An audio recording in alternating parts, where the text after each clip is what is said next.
Let's go global. This morning, we are learning more about the global fallout from President Trump testing positive for the coronavirus. World leaders from countries like the UK, India, Pakistan, and Israel have already wished him a speedy recovery.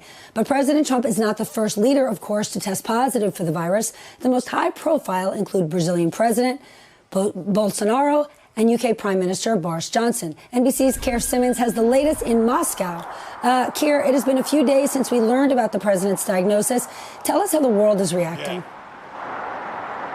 Well, I'm just going to apologize in advance, Steph, because I guess I'm imagining some of this is going to leave you fairly infuriated. The reality is that as America's adversaries are sending the kind of warm messages that you might expect from America's allies. So President Putin here in Russia sending a telegram that reads a little more like a love letter to President Trump. Your inherent vitality, good spirits and optimism, President Putin says, will help you cope. In fact, President Putin in his actions recognizing that optimism won't protect you from the coronavirus.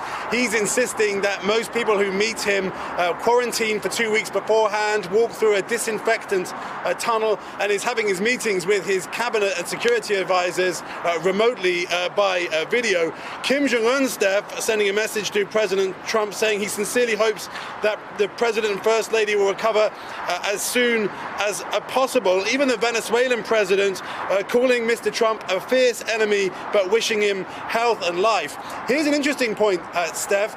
President Xi of China took 24 hours to send a goodwill message to President Trump and the First Lady, saying that they should, he hopes they have a fast recovery.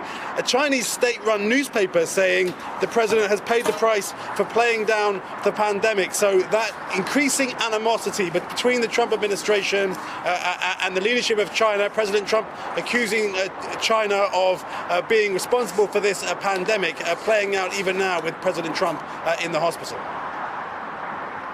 And as a reminder, President Trump, who has been out on the campaign trail, hosting events at the White House and other places over the last 6 months, advocating for people not to wear masks. That is in stark contrast to President Vladimir Putin, who's basically been in isolation for the last 6 months. Two very different responses. Keir, thank you, and please stay safe where you are.